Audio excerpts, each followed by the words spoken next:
Hey guys, what is going on? My name is Tom Spark. Welcome back to another video. Today I wanted to do something a little different. I'm going to be ranking and reviewing a tier list for electric vehicles. Now, I'm someone who's passionate about vehicles in general and electric vehicles too, because they're kind of like a cool tech component.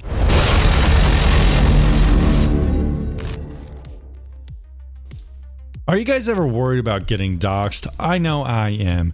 That's why I use a service called Incogni. Now, I've reviewed almost all the major data broker removal tools, and I found that this one is the best. It's the cheapest, and it also has a really good family plan as well. If you use my link in the description down below, you should be able to get 50% off Incogni. I have not been sponsored by Incogni for some time, but they are one of my top affiliates, and they're one of my favorite products here on the channel because they prevent it so you don't get doxxed. It removes your information from websites. So if someone does find your IRL name, they won't be able to connect it to your address, phone number, and even your family members. Additionally, this can also give you less robocalls since companies aren't able to find your internet just like on the, they're not able to just find it like it's some public message board. So if you guys want to help support the channel and get one of my favorite products, click the link in the description down below. Now, I've driven or tested most of these vehicles on this list, which is something you probably can't say for everybody. I just really find the technology fascinating. I really like all technology.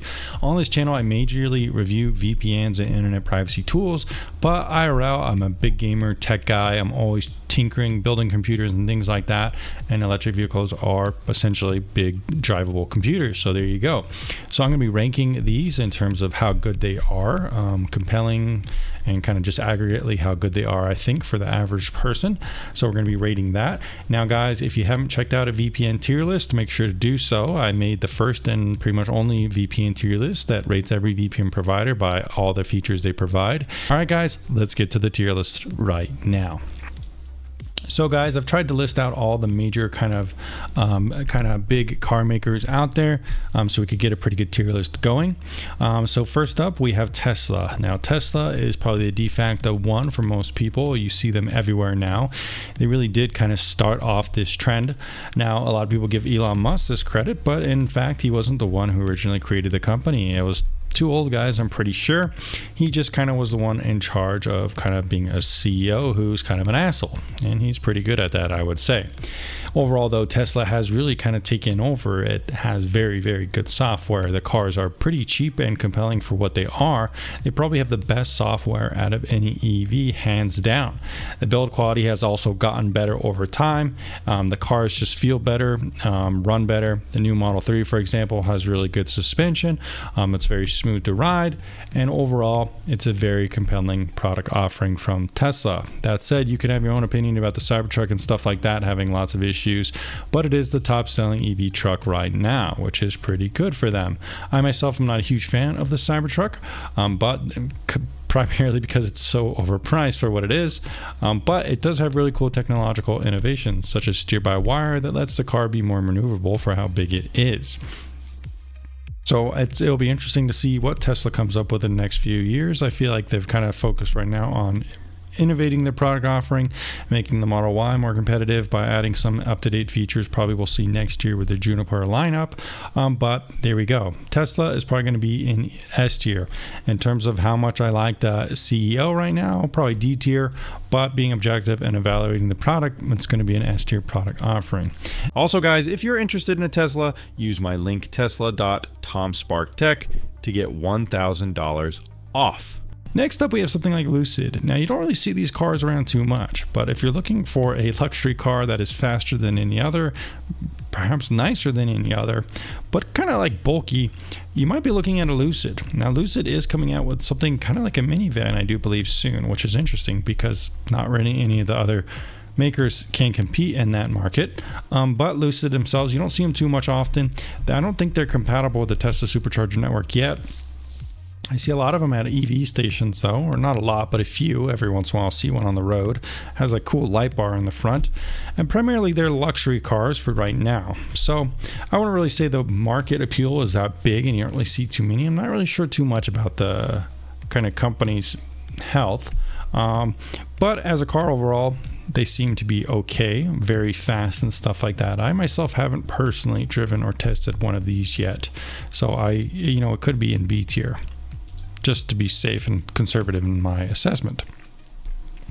Next up, we have Polestar. Now, Polestar, I would say, is probably similar to Lucid, although I would say it's probably a little bit bigger and a little bit more widely spread than Lucid.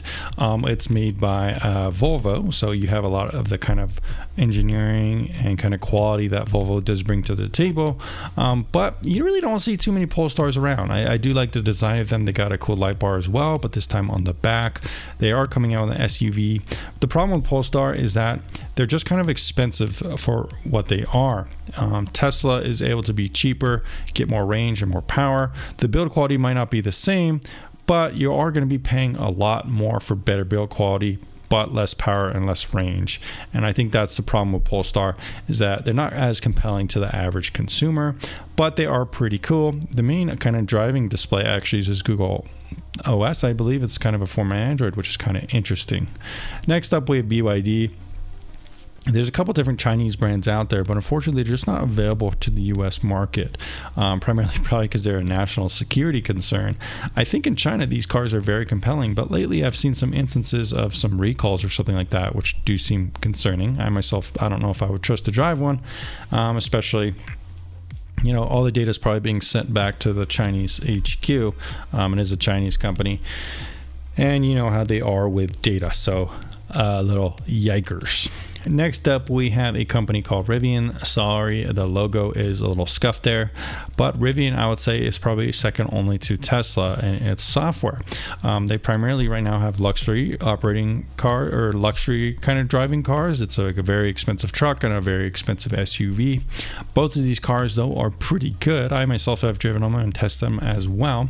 The R1S is probably the most compelling large SUV you can get from an EV right now. It's very powerful. The range is good. The software is good. The build quality, I would say, is probably even better than Tesla, and it's very, very comfortable to drive and very spacious. So really, to catch up to Tesla, all they really need to do is improve the software. They might have some catching up to do, but even right now, the Rivians have gotten a gear guard live view, so you can actually view the cameras in the car when you're not in the car, which only Tesla can do that as far as I know. So Rivian is catching up on some of those software things. The application is very good to use too. That said, some of the self-driving is still a long ways to go. Additionally, the cars are very expensive right now compared to Tesla's, but maybe in 3 or 4 years when the R2 and R3 come out, which are subsequently smaller SUVs and more of a sedan competitor or hatchback, I do think Rivian can be very competitive to Tesla, and I think eventually it will get there. Also, guys, if you are interested in getting a Rivian, use my link to get free charging and $750 in rewards. A lot of people were worried about the cash flow of Rivian, but they actually did partner with none other than Volkswagen to give them huge cash flow, and I think Rivian will be helping Volkswagen with its software, which it probably clearly needs. So Volkswagen is another company you'll see quite often on the road. In terms of EVs, I think I see this one of the most. It's definitely got a niche market. It's a fairly affordable SUV. The range isn't anything compared to something like a Tesla, and the software is not anything compared to a Rivian or a Tesla. But for people like boomers who just kind of want to have a traditional car that's a traditional SUV, something like a RAV4, but have it electric, it is a compelling offer for them. That said, I don't know if it has as good of regenerative braking, and the software definitely not as good either, but the build quality is decent for what it is, I've heard. I haven't tested or driven one myself, but that's just my research into that product offering. Now, Subaru has a sharing with Toyota here. It has the BZ4X and Subaru's it's basically the same car, just with Subaru's logo on it. These cars you could get very good lease deals on, very cheap and affordable EVs. However, the range on these sucks. The power sucks, the charging sucks too. So really, they're only good if you want a cheap, affordable EV to drive around town, but nothing else. Outside of that, they're not that interesting. The software is not that compelling. They're just kind of like the EV version of a RAV4, without probably the range of a gas car. And they're probably a little more expensive too. So I could see why they're so competitive with lease offerings, but I don't think they're selling very well. And it doesn't seem like these automakers are really even focusing on them that much. Next up, we have Ford. Now, I would say Ford is maybe somewhere at the top of B tier. They have the F-150, and I see this one a lot.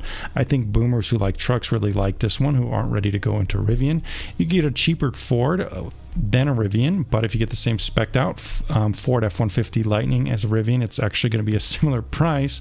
That said, I don't think the software is as good as a Rivian or a Tesla. You have to go into the dealership to get over their updates, I do believe, which is very clunky. I've heard they're not as fun to drive as something like a Rivian, but they are very spacious and comfortable to drive, so they're a decent EV offering if you're kind of looking for a truck that feels more like a boomer truck, and it actually has a little bit more room. It might be a better truck than a Rivian, but maybe not as good of an EV.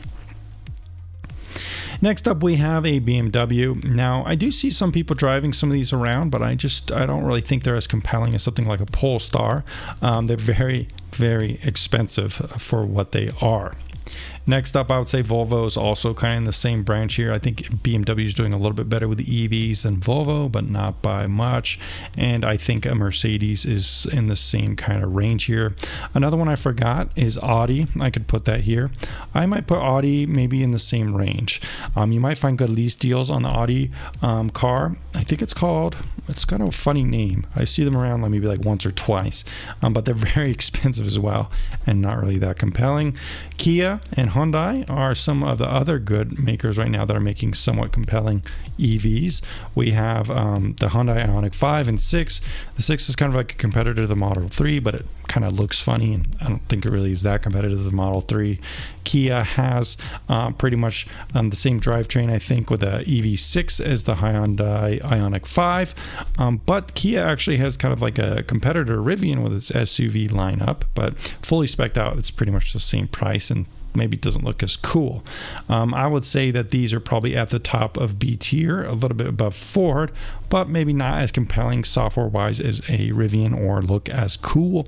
So this is my ranking of the different EVs out there. Let me know what you guys think in the comments down below. Check out my affiliate if you want to protect your privacy online. Check out my VPN tier list if you're interested in seeing what VPN you should be using right now.